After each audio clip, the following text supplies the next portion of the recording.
Play always has lots of room for creativity. Play is always creative. It is something that you are constantly producing your version of what to do. I have three children. I can very clearly see it, and I'm in that kind of sweet window that you're describing. I have a pre-K, a K, and a first grade, so I'm seeing it. I'm seeing it in real time right now. But the thing to know is that children are designed to play. They absolutely need play. They don't need to be told how to play. You wish all parents knew one thing about play, just one. What would it be?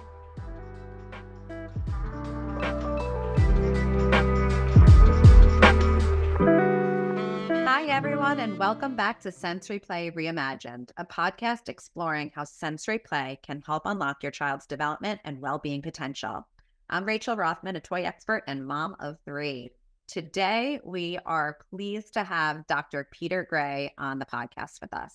Just such an expert in terms of all things play, a renowned research professor at Boston College, and author of Free to Learn, and so much more that I can't wait to dive into.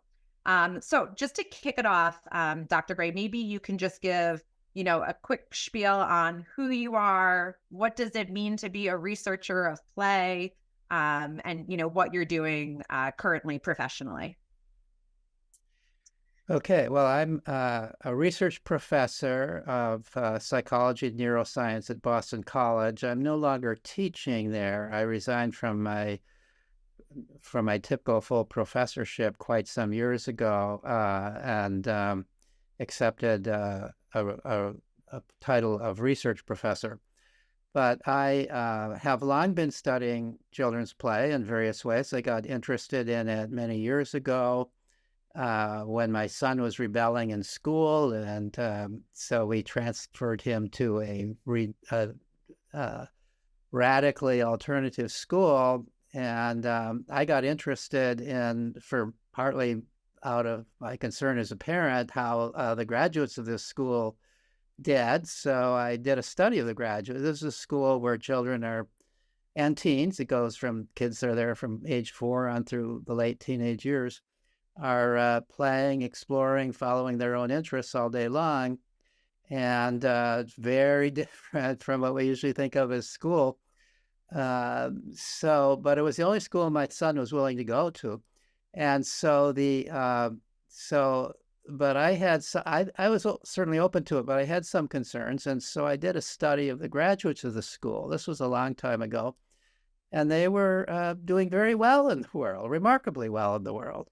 And that really got me. So first of all, that made me happy as a parent. I was no longer quite so worried that he was going to be ruining his future by going to this radically alternative school. But it definitely also piqued my curiosity as a scholar. I had been doing a very different kind of laboratory research before with laboratory rodents.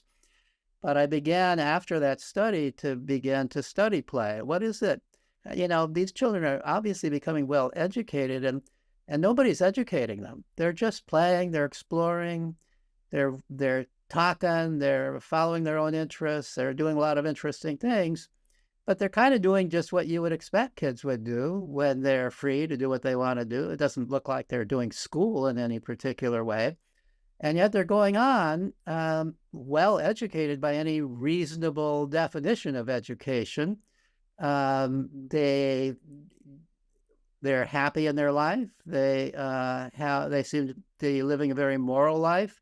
They go on to higher education if they want, even though they have met none of the official academic requirements to go into college, yet they get into college if they want to do that.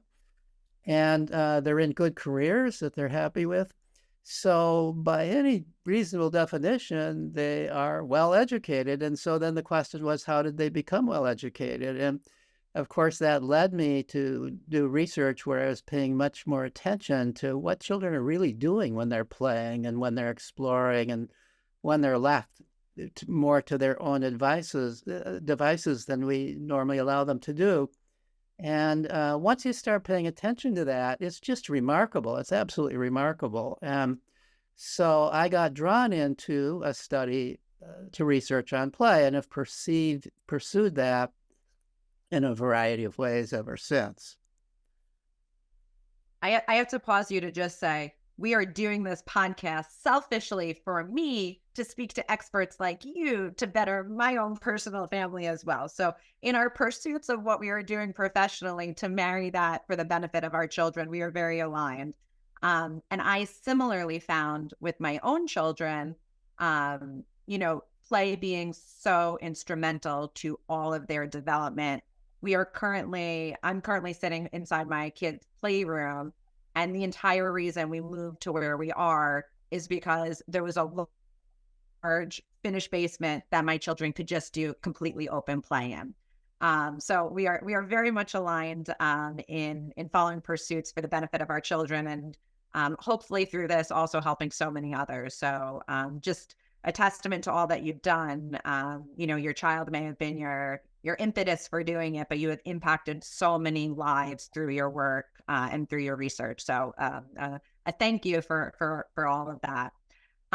Through your research, you have come up with kind of a defining principles of what play is. And I think that's what you were about to lead into when I interrupted you, regarding what were those commonalities that you were seeing that you eventually came to define as play. People look at play as a lot of different things. If I were to ask you as a researcher, what does play mean to you? What does that mean to you? Sure. Like a lot of English words, play has a lot of different meanings, some of which are closely related to one another, some of which are not very closely related to one another. So and it can be confusing when people talk about play. So for example, when people say, well, we have a play-based kindergarten, they may not be using the word play in the same way I would use it. So so what do I mean by play? And basically, my definition of play comes partly from looking at what other scholars and researchers who have studied play over the years, how they've kind of defined it, or what the implicit definition of play is if you look at their work, and partly from my own observations about the category of activity that seems to be a fairly definable category of activity that I'm interested in. So by my definition, play is an activity that involves 4 characteristics. And as I name these characteristics, I'm going to also say something about how each of these characteristics leads play to be such a powerful vehicle for children's learning and development. So the first characteristic of play is that it is self-chosen and self-directed by the players. So if some authority figure says, now, children, we're all going to play this, by my definition, right off, it's not play. Play is something that the children decide to do and that the children direct. Among the most important purposes of play from an evolutionary perspective of why children play, what is it that they get from play, is how to take charge of their own life, how to initiate their own activities, how to direct their own activities, how to solve their own problems. So to the degree that adults get involved in children's play, it's generally not play, because adults almost can't resist, at least in our culture today, in some sense, taking charge of the play. So that's the first defining character, something that children choose on their own to do and direct on their own. The other thing that I want to mention about this aspect of play is I said it's self-chosen, self-directed, but yeah, most children, when they have the opportunity, want to play with other children. Throughout the world, where we don't separate children as we do so much in our culture, but where children can easily congregate with other children, most of children's play is social with other children. And so when a group of children are playing together, they have to decide together what they're playing. They have to decide together how to play. That means that play involves a lot of negotiation. I want to play this, you want to play that. What might we both want to play? I want to play this way, but you want to play that way. How do we work this out? So children, even very young children, you can see 4-year-olds doing this, engage in real, but if you watch closely, pretty sophisticated negotiation about what they're playing, who gets to play what part, who has to play what other part. There's a lot of discussion of what's I fair always and joke not my fair. kids are much better at negotiating than I am. I think we lose it along the way as we stop playing. But yeah, my children are masterful negotiators. It's very true. Yeah, well, that's good. So so think already, just on the basis of what I've said so far about what children are learning in play. Also related to this, I might say that the most important freedom in play is freedom to quit. If you can't quit, it's not play. And the ability to quit is what makes play so democratic, because if a group of children want to play something and one child begins to dominate and act like everybody else is supposed to do what he or she wants them to do, the others will just quit. In the world that I grew up in, they would go home. We would be outside playing, and the kids who felt like that's no fun anymore, I don't want to play with you because they would say something like, I hear my mom calling, I'm going home now. So the lesson that the person learns who has been dominating and maybe being a little bullying and not listening to playmates is, oh, next time I better pay more attention to what my playmates want. Otherwise, they're going to leave me. That's the natural punishment, if you will, for not playing in a cooperative way with your playmates. So, one of the most important things children learn in play, social play, is how to pay attention to whether their playmates are happy or not, and how to modify their own behavior if they perceive that their playmates are not happy. So that's the first character: self-chosen, self-directed, freedom to quit. The second characteristic is that it's intrinsically motivated, which means that it's done for its own sake. You're not doing it for some reward outside of itself. You're not doing it for a gold star or a trophy or praise from a parent or from a teacher. To the degree that nobody wants you to do it, but you do it anyway, it's play. That play is what you want to do because you just really enjoy doing it. You're not doing it for some end outside of itself. It's that aspect of play that I think leads a lot of people to think it's a waste of time. Why would you spend time doing something that you're not getting some kind of an extrinsic reward from? We're such a, I suppose, capitalist society. We think you're supposed to be rewarded in some way for everything you do. Otherwise, why do it? But play is something you do because you like to do it. Now, among other things, what happens because of play then is you discover what you like to do. You play at various things, and you play especially at the things that you like to do. Now, I've studied children who have lots of time to play growing up, and what I found is that many of them discover what we might call their passions, their passionate interests. And they become good at it.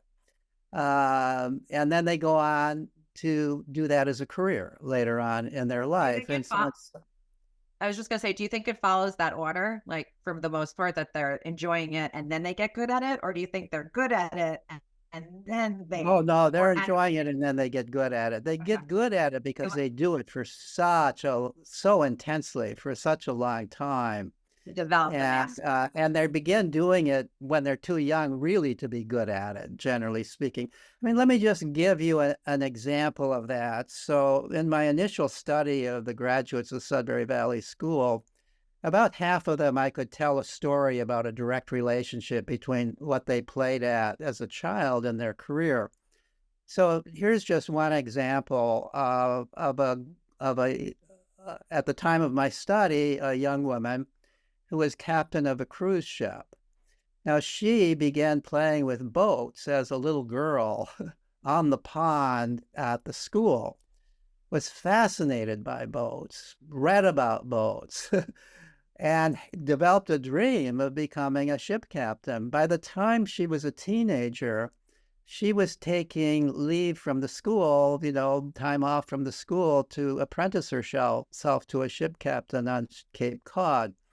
And by the time she was, 19 or 20, she was ready for her dream job. That's just one story. I could tell many other stories. So she didn't, she didn't play with boats because she was a good ship captain. Became a ship captain because she played with boats and got involved with that. So that's the second characteristic. Another way to Can I think pause? about this.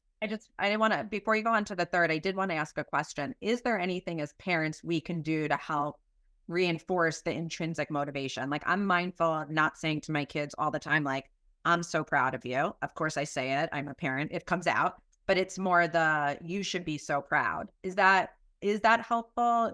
Is there language No. we should be using, or nothing? Like, just So don't talk about it. here's the problem. The best thing that adults can do to help kids learn their intrinsic motivations is get Get out out of of the the way. way.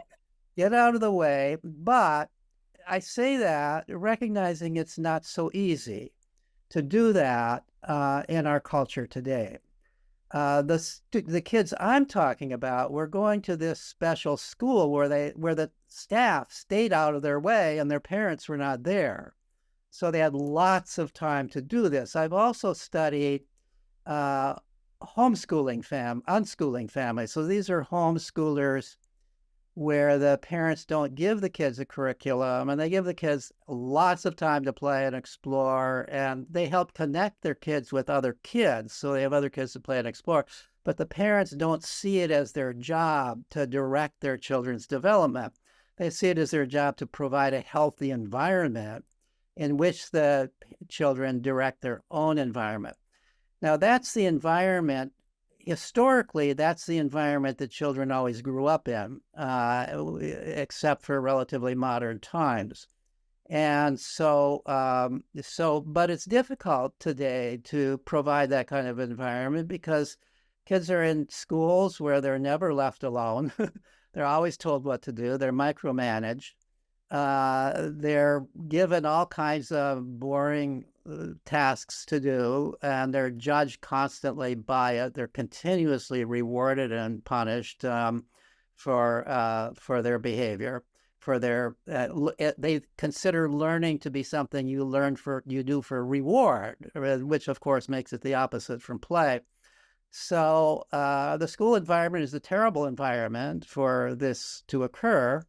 And then homes bend to the school.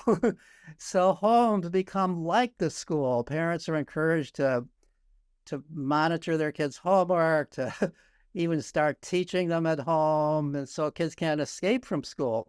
So it becomes very difficult. This is a challenge maybe we can talk about later on in the podcast about how do you provide an environment in today's world where children are free from adults and can interact in the way children are designed to interact with peers in play and to do the things that they really want to do. Now, that doesn't mean that parents can't play a useful role. But so, for example, let's suppose your child is interested in boats. Now, the last thing you want to do is push that interest. Don't start buying a lot of boat books. And don't act like now you're taking charge of this, but respond to the child's interest. If the child says, hey, I would really like to go to the library and look for books on boats, take the kid to the library to look for books on boats. But don't you take charge of it. This is the child's interest, the child's task, not yours. You'll snuff it. You'll snip it in the bud if you start pushing it, because then it makes it seem like this is something the child should be doing to please you rather than for the child's own sake. So this is a difficult lesson for parents to learn today, to stay out of the way of their children, to facilitate the child's interest, but not push it. I was just going to say, I'll give you a more modern analogous situation, which is pretty reckless of me. I'm going to say openly as everyone's listening to me. We allow our children to go on Amazon. They're not allowed to buy anything, and we have set it up so that they can't, but just so that I can see what they're exploring and interested in. And they're smart enough through voice to be able to do it. So like I learned of some of my child's passion that he wasn't sharing with me. But anyway, it was just a way by which I was able to better understand what were the things that he was interested in. And he couldn't verbalize it yet or like draw a picture that was like communicating it to me. But ultimately we found out he was very excited for a superhero-esque that we were able to figure out through this. So anyway, I digress to just say this was a reckless modern approach to enabling my child to communicate to me how they would like to facilitate some of their play. I don't suggest this for households, but anyway, we do try to not push it too far, but to provide the tools by which they could engage in the play that they would want. So it's challenge, it's I think the modern world, again, we'll get into this in a little bit, creates a lot of constraints that make it very challenging for us to be able to do it. So I think in whatever ways we can also help, and I know you'll get into this, help support, well, in today, we do have all these things. How can we do it? I'm excited to get into that as well. And I did not mean to interrupt you. I'm excited for you to continue on to number 3, if you don't mind. All right. I get Thank you. excited. I'm going to keep interrupting you. I apologize. I'll Oh, I'll no, try. that's fine. That's good. That's good. This is a conversation.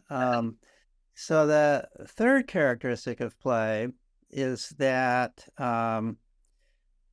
play is always structured. No such thing as unstructured play. I love this one. I love that. I'm going to People need you talk to about explain that in unstructured depth. play, Yeah. and there's no such thing as unstructured play. Play is never random activity. It's always structured activity. You're always doing something when you play.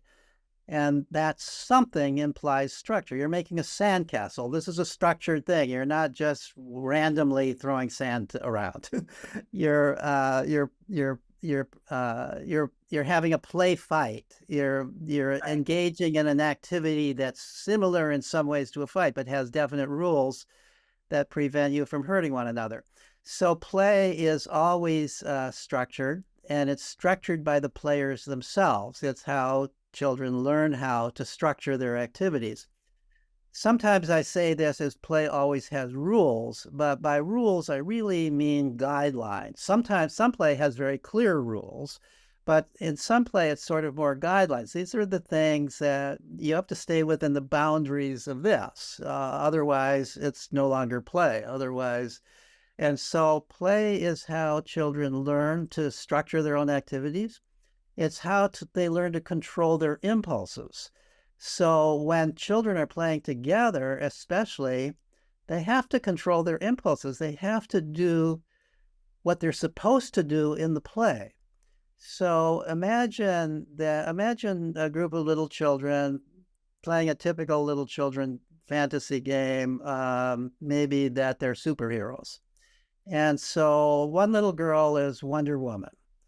And she has to act like Wonder Woman. She has to act the way Wonder Woman would act. So, maybe she falls down and skins her knee, but Wonder Woman wouldn't cry. So she has to not cry unless she calls time out to cry and then goes back to playing Wonder Woman later on.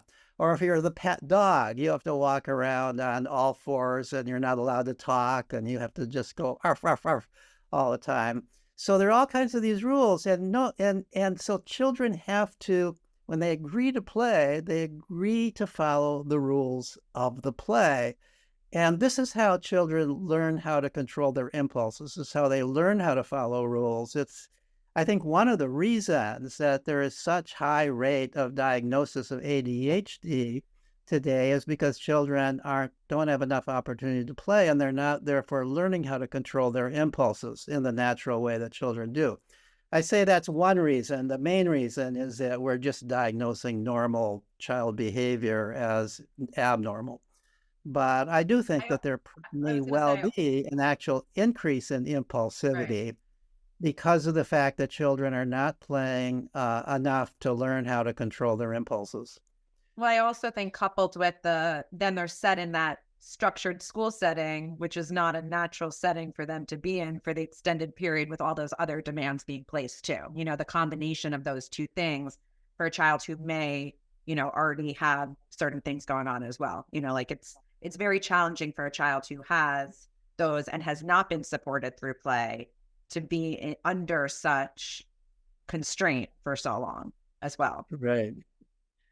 So, so then the fourth characteristic of play is that although play has rules and is structured, the rules are never so rigid that as to tell you exactly what you have to do on any given move. Play always has lots of room for creativity. Play is always creative. It is something that you are constantly producing your version of what to do. You're thinking of how to do it. It is the most creative activity that anybody ever engages in, and it is how children develop their creative potential. It's impossible to teach creativity. It just blossoms. It's natural to children, but it is really developed. The creative ability is developed in play. Moreover, whereas play is always creative, it's also usually highly imaginative, especially for young children. Children play imaginative games all the time, like pretending to be Wonder Woman. And in the process of imagining, they are practicing what logicians consider to be the highest order of human reasoning, which is hypothetical deductive reasoning. The developmental psychologist Piaget years ago argued that children aren't capable of hypothetical deductive reasoning until they're 11 or 12, but he was wrong. If you observe little children playing fantasy games, you see hypothetical deductive reasoning all the time. So, for example, you might observe around your kitchen table, if you've got some little children playing there, somebody says, well, the kitchen table is a bridge. And somebody else says there's a troll under the bridge. And then somebody says, well, so notice this is hypothesis. They know it isn't really a bridge, and they know there's not really a troll under the bridge. This is but a hypothesis. We're setting up a hypothesis. They don't put it in that words or say, we're pretending this is true. And then somebody says, well, if there's a troll under the bridge, we need to give the troll a cookie so it doesn't eat us. Well, that's hypothetical deductive reasoning.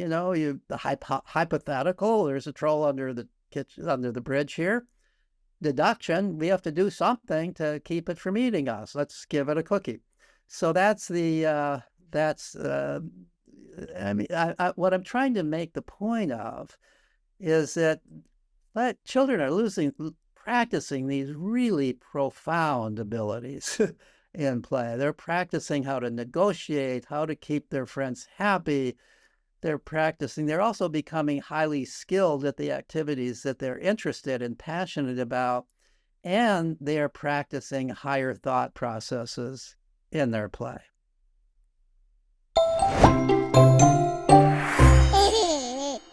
And now a word from our sponsor, EduShape, the original sensory company. EduShape is a 40-year-old expert in child development toys that started by working as a trusted supplier of daycares and preschools, but has since expanded to support families and special education globally. It has been featured on the Today Show, the New York Times, and Cosmopolitan, Good Housekeeping, and more. Their toys are rated 5 stars by millions of consumers. And just for Father's Day, EduShape is offering 20% off all toys on edushape.com. Shop today through June 16th to score a quality toy for your little one at a great price.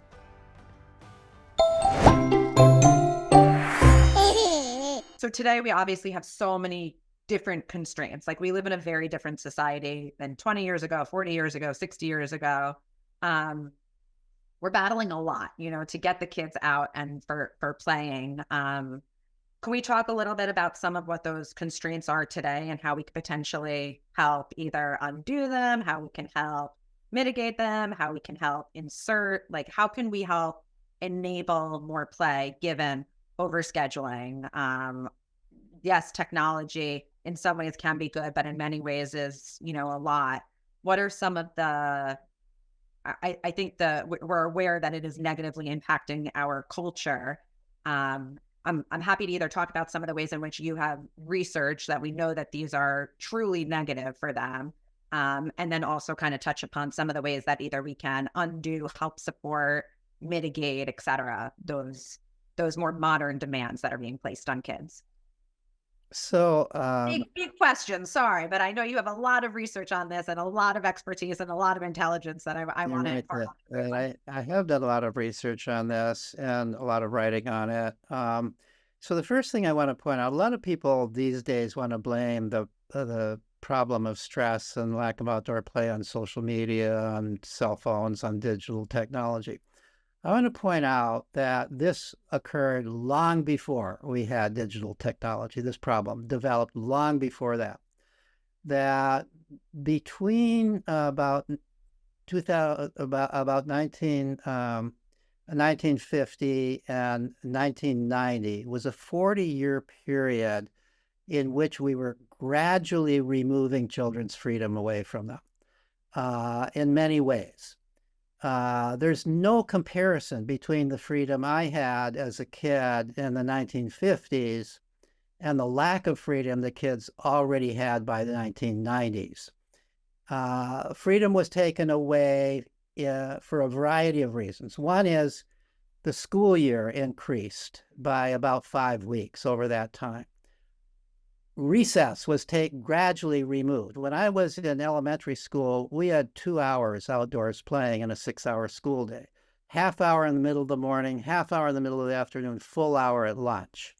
We were never in our seats for more than an hour at a time. After school, in elementary school, we were free. There was no such thing as homework in elementary school. This came later. So this idea that you're never free of school, that this has developed gradually, and it developed gradually over the second half of the 20th century. There's been an additional spurt of this more recently. Since Common Core, it's gotten even worse. But the changes between 1950 and 1990 were great. So that was part of it, increased school, but also decreased acceptance of children outdoors.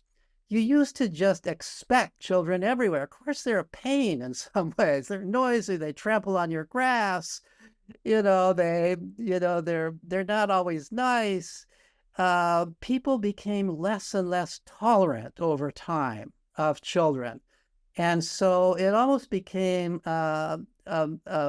a moral issue that parents are not supposed to let their children out in public because they might disturb people out there in public. So that became part of it. Then by the 1980s, even the early 1980s, we developed this terrible concept called stranger danger. That strangers are dangerous, that anybody you don't know might kidnap your child, and therefore you are a negligent parent if you're not watching your child all the time, even into their teenage years. I mean, this was an extraordinary change. When 5-year-olds used to walk to kindergarten regularly, all by themselves or with their friends, going out and playing. You didn't need to have adults with you. That was childhood. That was also normal childhood in other cultures, and in some places, it's still normal childhood. So all of that was taken away gradually. Now, if in the 1950s suddenly we made rules that suddenly made the 1950s like today, people would be appalled. How can you possibly expect children to spend that much time sitting in school? How can you possibly confine them to home unless you go out with them all the time? That would seem crazy, absolutely crazy. But because it happened gradually, so that from one year to the next, it wasn't even noticeable, we just accepted it. We just accepted these awful changes in the way children are being raised. Now, this reached a peak in the 1990s. And also, I've also looked at the rates of suicide among school-age children, the rates of anxiety and depression. Those were increasing at the same rate that freedom was decreasing between 1950 and 1990, and reached a peak in 1990. Interestingly, that peak in 1990 was about the same level as it is today. Now, then, between 1990 and the beginning of the 20th century, over a 10-year period, and then a little bit into the 20th century, those things declined. rates of suicide, rates of anxiety, rates of depression among kids declined a little bit, not all the way back by any means to what they were in the 1950s, but declined a significant amount. Why did they decline? My theory is it's not that we suddenly gave children freedom that we had taken away from them. It's that they discovered a new freedom. That is the freedom that came with technology. So the internet, the computers, the internet, video games, we weren't allowing kids to get together in person. That had already peaked by the 1990s, but now they could get together virtually and they could play with one another. They could communicate with one another. They could do what kids always have done. But now they couldn't, and they couldn't do it in person. They couldn't get together in person, but they could get together over the internet. And the other thing that happened, and again, I lived through this, is that suddenly teenagers had, especially teenagers, had a lot of authority because they're the ones who figured out how to use these computers and they taught their parents You're how to do it. speaking to my childhood. I'm like, yes, us on AOL. No, Yeah. I have no And idea so how we they were get, using so so now yeah. the kids became the competent ones, and that led to a certain amount of pride, a certain amount of respect. You would go to into a department store like Sears that was still existing at that time, to the computer section, and very likely there'd be a teenager there as the salesperson explaining to middle-aged adults how these devices work. So suddenly there was a new freedom. Kids could play, and it was real play. It had the disadvantage that it's not outdoors with fresh air and a lot of vigorous exercise, but it's still play and satisfies many of the requirements of play. It's fully play, and children are learning to interact socially because so much of the games became social. They're learning how to follow rules. They're learning how to be creative because the games are highly creative. And so all of these things happened and they got better. But then what happened in beginning about 2010? Now, most people want to attribute the rise after 2010 to social media and so on. And I've really examined that evidence and I'm not convinced of it, nor are most of the people who actually do research in this area. The people ringing the alarm about it are not people who actually have been doing the research and writing about from a research point of view. And I could go on, but I won't here. That's a different topic about that. What really changed, in my opinion, is schools changed. They became even much worse than before. And the way they changed, the reason they changed is because of Common Core. So Common Core in most states came into effect. And even when it didn't come officially into effect, it came practically into effect in most states beginning between 2010 and 2012. It dramatically altered what could happen in the classroom. Prior to that, teachers had a lot of responsibility, a lot of freedom in the classroom to teach the way they felt best. They could vary their teaching in accordance with what they perceived to be the needs of the children. They could go off on the digressions and talk about intellectually interesting things that engage the children. And they could modify a little bit what they're doing for different kids who had somewhat different interests. All of that, they could do creative things. They could spend a whole day decorating for holidays. They could spend time writing plays and putting them on and writing poetry in ways that isn't even graded, but it's just the fun to write poetry. So all these things were largely taken away with Common Core because with Common Core, teachers lost their freedom to do what they want. With Common Core, whole school districts began to be evaluated based on these standardized tests that were being given. That was the whole basis now for evaluating schools. How do the scores improve or decline or stay the same from year to year in your school? Superintendents are being evaluated that way. Principals of schools and teachers are being evaluated that way. When that's the way you are being evaluated, you get very anxious about those test scores. You make every change in school that you can almost to improve those test scores that you think are going to improve those test scores. It turns out they really don't, but you think they're going to improve. You take away recess, so you've got more time to prepare for tests. You shorten the lunch hour. You take away the courses that aren't tested on or reduce their emphasis, like music and art and things like that. They used to be kind of fun. So these changes, there's no question but what these changes have made school far more anxiety provoking than it was before. And they're doing this even in kindergarten. Little children I know. are being are being stressed. They're coming home burned out. Kindergarten used to be just a place to play, to get My used to being away kindergartner from has home, homework. Yeah. and giving homework to kindergarten. So I've done studies about the harm this has done. It's clearly harmful, and it produces long-term harm. It's traumatic to these little children. It's a traumatic experience, and it in some ways is harmful for life. At least through the life of school. That there's research studies that I've summarized showing that kids who are subjected to this early academic drill and homework in the long run perform worse later on in school and by every measure, and especially by social and emotional measures, than kids who just had play at that time. This is well established, but our school system pays no attention to this research. I'm going to need you. I'm going to gather all of this. I'm going to add it into the footer notes so everyone can see it. We're going to start building cases for this because we have to take back the schools very clearly. And I can go this topic. I could go on and on and on, particularly for the profiles of my children. I see the negative implications for them. I have three Right. children. I can very clearly see it, and I'm in that kind of sweet window that you're describing. I have a pre-K, a K, and a first grade. So I'm seeing it. I'm seeing it in real time right now. And I will definitely be following up to get more information on that and for sharing it with the group.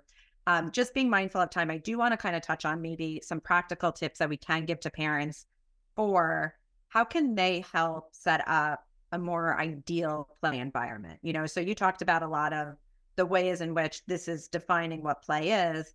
How as parents, like what can I be doing to help create an environment in my own home? I may not be able to control the school, but in my house, what are some of the things that I can be doing in my play environment and or to help facilitate this? Obviously, as Well, somebody so I should would be taking a I would step back. suggest, first of all, thinking beyond just your house and trying to think about the neighborhood. I love that.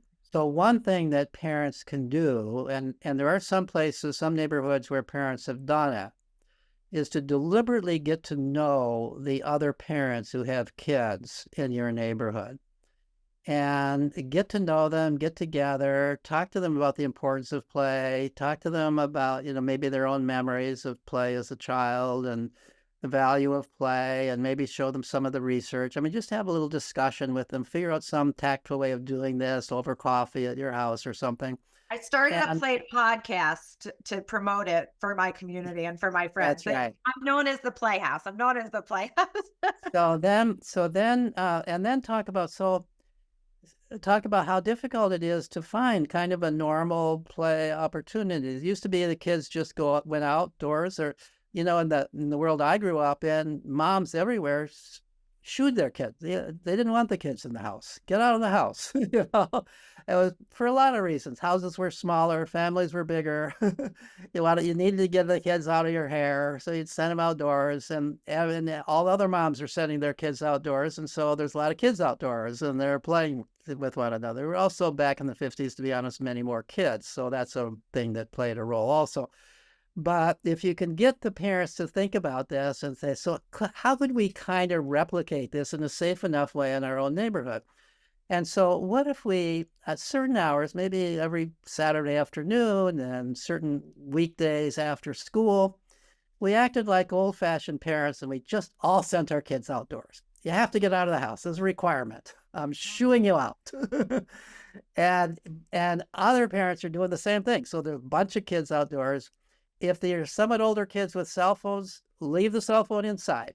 That stays inside. You're going out with no cell phone, this is one thing I have against technology is if you've been used to technology, it's hard to separate yourself from it. So to play, keep the cell phone indoors.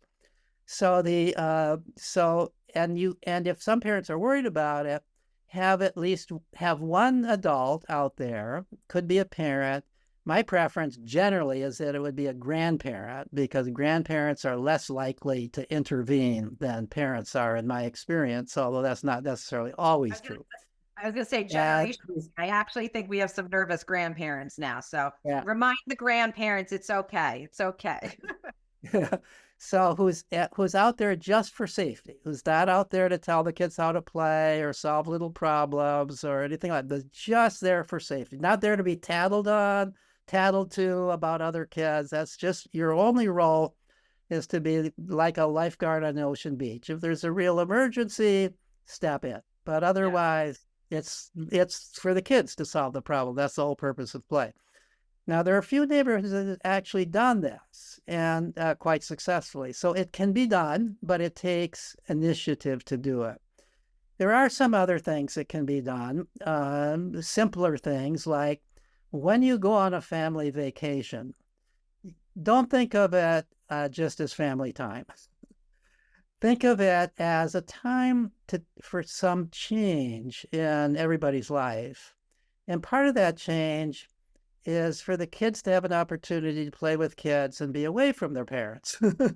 So go on a vacation, maybe to a camp, an interesting camping area with other families who have kids. And now the kids have somebody to play with, and they can run off and play, and the adults can sit around the campfire or whatever the adults are going to do, talking about adult things, doing adult things, playing adult games, while the kids are having fun with other kids. So that's another thing that I encourage parents to do. And it's not that hard to do as long as you can find other families interested in doing it. It might be uncles and aunts of the kids, but it might just be friends that you have that would be interested in that kind of thing. The other thing you can do, even though there are limitations of what you can do with school, through the Let Grow nonprofit organization that Lenore Skenazy and I have been very involved in and helped found, we have brought free play and adventure into typical schools. And we talked earlier on about Michael Hines, superintendent, who Dr. Hines, pioneered some of you this. gotta bring it. Gotta bring it to Port Washington. Yeah, so we can so one of the things we brought to schools is what's called Play Club, which is an hour of free play either before or after school, where all the kids in all the classes, in all the grades in elementary school are playing together, and they have lots of things to play with, lots of space to play.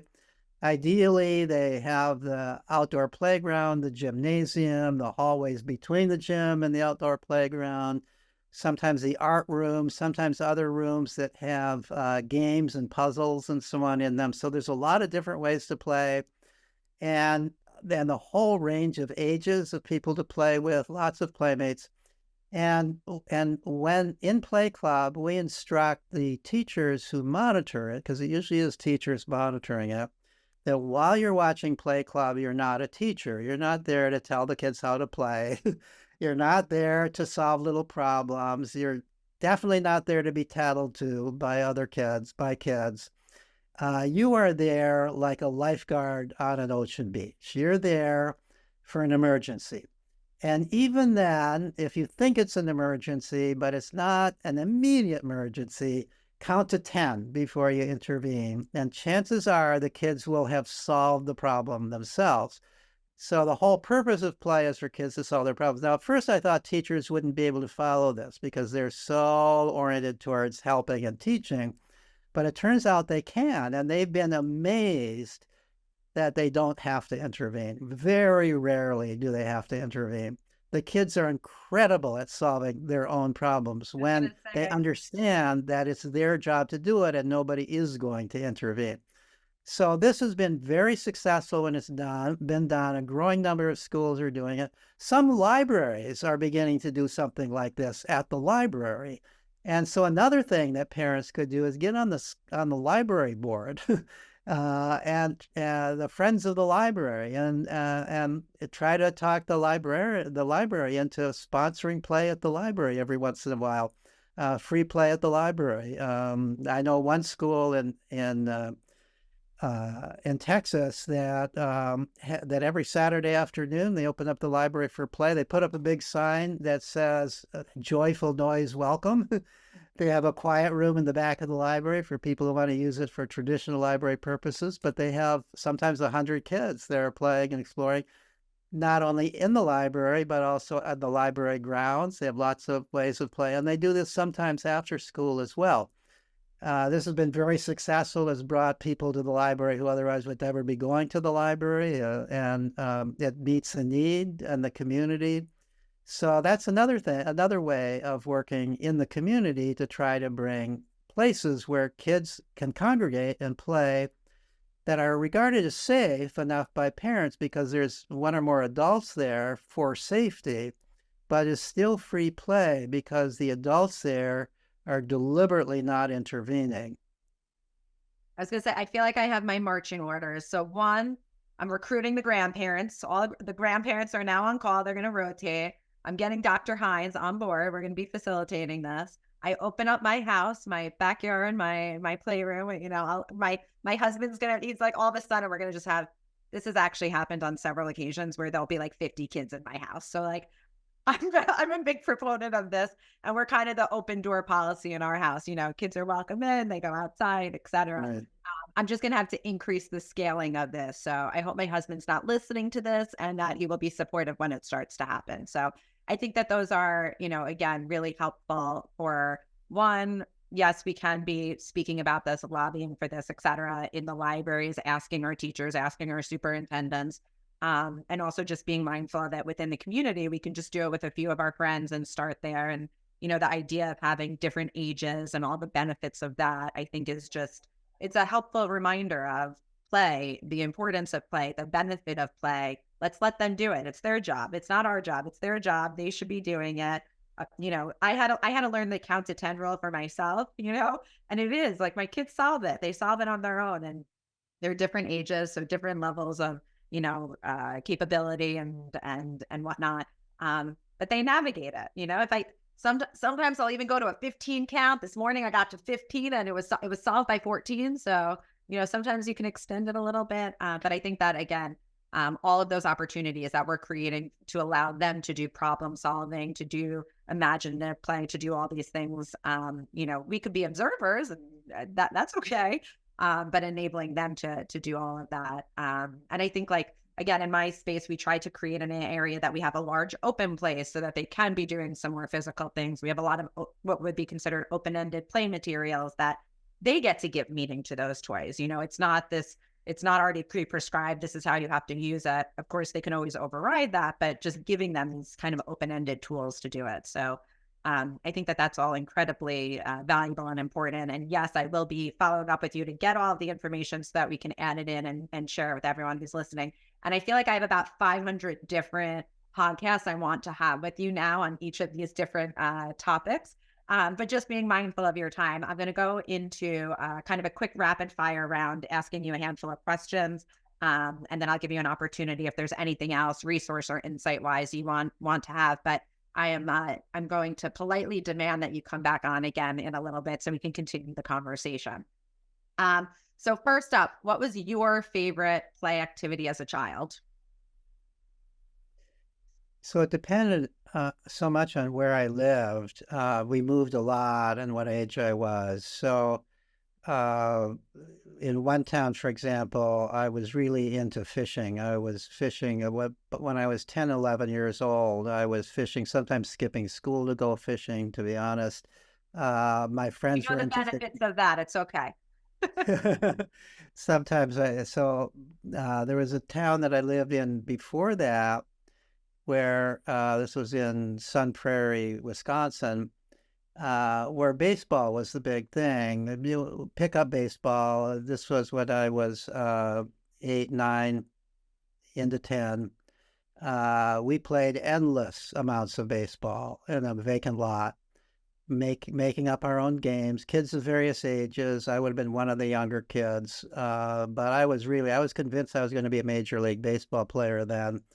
And we played constantly. We also, Sun Prairie is a very flat place, so it was easy to find vacant lots that are flat for baseball, but also it's a great place for kite flying. And we used to make our own kites and fly them.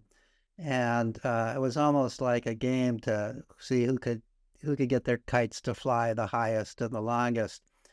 It was also because I was in Wisconsin and then in northern Minnesota for much of my childhood. Winter sports, ice skating on the ponds. We played a lot of hockey, but it was not formal hockey. We made up our own. We shovel off the snow from the lake and play games of hockey that way. When I was my earliest play memory, which is I've just been thinking about lately, it was when I was 4 years old. And at that time, we lived in a big city in Minneapolis in a working class neighborhood and on a very busy street, I might say. And there was a vacant lot next door to us that was a very weedy vacant lot. And I have this vivid memory of going out there and playing with the person who was my best friend at that time. His name was Ira, an African American kid, 2 years older than me, who was my hero. And what I remember that I appreciated best about him is he taught me how to catch grasshoppers. And we would put grasshoppers into jars that he had punched holes in. And it gave me, as I think back about it, it's sort of was my first taste of the value of mixed age play, where he's a little more advanced than me and could do these more advanced things. And in the process of play, could show me how to do it. You know, if some adult had done this with me, it might have been worth doing, but it wouldn't have been as exciting as if this amazing kid that is not so much older than me that I couldn't emulate him showed me how to do it.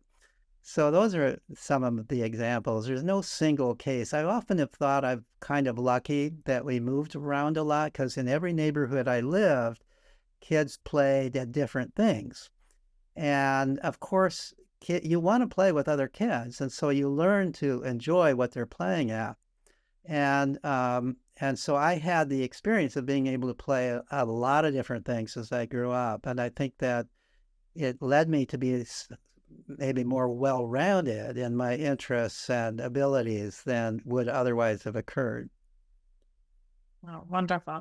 Okay, so today, as an adult, what is your most enjoyable, playful activity? So I've always been an outdoor person, and that's still true. So my play is outdoor play, and it's especially true because of the fact that my writing and podcasts and all that kind of stuff that I do is indoors. So I want to spend as much time when I'm not doing that stuff outdoors as possible. So the things I do outdoors, which are at least very playful, if not fully play, are my vegetable gardening, which I have a great vegetable garden and a real passion about it, but also a lot of vigorous physical activities. So kayaking, we live on a river and I go kayaking regularly up the river and back. Bicycling, I typically I'll go through periods where for months on end, I'll take a 20-mile ride every morning on my bike, which I've always enjoyed bicycling. That's something that's been constant all through my childhood and adulthood as I love bicycling. Cross-country skiing in the winter, backwoods skiing in the winter. We have a wood stove, and it's play for me to when a neighbor's tree falls down, I'll volunteer to cut it up and bring it over to my yard for firewood. This is all play. It's not something I would really, for economic purposes, have to do. So these are some of the ways I play, and it's somewhat, I have to say, it's not just that I love to do these things, which I do, but also I have to say I kind of deliberately choose to play in these ways because I know it's good for me. I'm 80 years old, and some people succumb to some people grow old when they're 80 because they stop doing vigorous things. And I've sort of made a point of continuing to do vigorous things, only vigorous things that I enjoy. Like I would Yeah. never go to a gym and work out. Why You're would you do you're that? you're growing very usefully. So yeah, it's funny. I I would just never, I used to jog, think it was good for me. I don't like jogging. I love bicycling and I love cross country skiing, but I don't like jogging, so I don't jog. funny that So you say that. For a while, I was jogging. I don't like jogging, and I just recently got back into tennis. I used to play a lot as a child, and it was actually not one of my most like competitive sports. I did competitive sports, but this was more like like true joyful and playful for me. right. And I picked it up again, and every time I leave the court, I am giddy. Like I am, I am just a happier, better version of myself. And so I've started to pick up a few other ones. I started paddle boarding again. Like I love being Great. in nature. I love being in the water, and it's just. And my husband knows when I'm having like a tough day or whatever. He's like, "Get on the water, go hit some balls, whatever it might be." And it's I agree. Like I think in some, as much as the decline is happening, obviously for kids, and we need to intercept this and do what we can for it. Also, as grown-ups, like I'm sure there are massive bodies of research around how we're losing it. We're like very much losing the sense of playfulness and how important it is for us to do it too. So find your passion and your delight, throwing the ball, whatever it might be for you. For me right now, tennis and paddleboard. But no, it does. It brings me back to a set. I feel it. I just like innately feel more youthful. I feel more energized. I feel more regulated. Um, is there a particular object that you have found or a toy that kind of universally unlocks play for kids? We talked about a lot, obviously letting the kid find their passion, their purpose, whatever, but is there a particular object that you have found, a block, a ball, or whatever that is like, this is going to work for all kids kind of thing? I don't think there's any particular object. I mean, so I think that the way to know if a toy works for a kid is whether the kid chooses it and whether the kid, that what we try to do Right. at Play Club is to have a wide variety of things to play with. So there are balls, there are hula hoops, there's jump ropes, there's puzzles and games, I there's was art hula hooping supplies. yesterday. I forgot how much I love hula hooping. I didn't mean to interrupt you. I just Yeah, hula hooped yesterday for the first time in decades, and I was reverberating afterwards. Sorry. yeah, good for you. I mean, kids love these kinds of things: jump roping, hopscotch, things that Yeah. you can draw on the pavements. These are all simple things, and I think just by providing, the opportunities for those things, I think it's, I think it's a mistake to try to predict what a child will like and then spend money to get that thing. uh, Yeah. I mean, if you can borrow it and the child really loves it, and then get it. But one of the things at this school that I was describing at the beginning, in terms of their buying equipment, they never bought equipment, unless any kind of equipment, unless the kids asked for it and demonstrated that they really wanted it. And oftentimes, one of the requirements was they had to earn some of the money by sponsoring cookie sales or something like that in the school. And so the idea of actually the child taking some responsibility for getting this thing they want, that's the evidence that they really want it. Um, I think that we tend to think, we should be giving things to kids on the basis, well, we think this would be good for them, or we think that we believe they would enjoy it or should enjoy it. But I think that normally, I think the initiative should come from the kid. All right, very last one. If you wish all parents knew one thing about play, just one, what would it be? Well, I think the thing to know, I mean, after all this is going to seem redundant with everything else, but the thing to know is that children are designed to play. They absolutely need play. They don't need to be told how to play. but they need the opportunity to play. They need lots of opportunity to play, and primarily what they need is other kids to play with. Bring I it to just the want to club. say thank you. It was such a pleasure speaking with you. I'm so grateful for your time, for your insight, for your knowledge, your expertise. And we'll be sure to share more resources and information with everyone who's listening. So thank you again so much. I really appreciate it. Okay, it's been a pleasure. Have a good rest of the day. But Have a wonderful day. Thank you, Dr. Gray. you're very welcome. For more information on sensory play activities and resources, be sure to check out the links in the show notes below. And of course, don't forget to like, share, subscribe to this channel and our sponsor, EduShape's Instagram page for more insightful tips and conversation around all things toys and child development.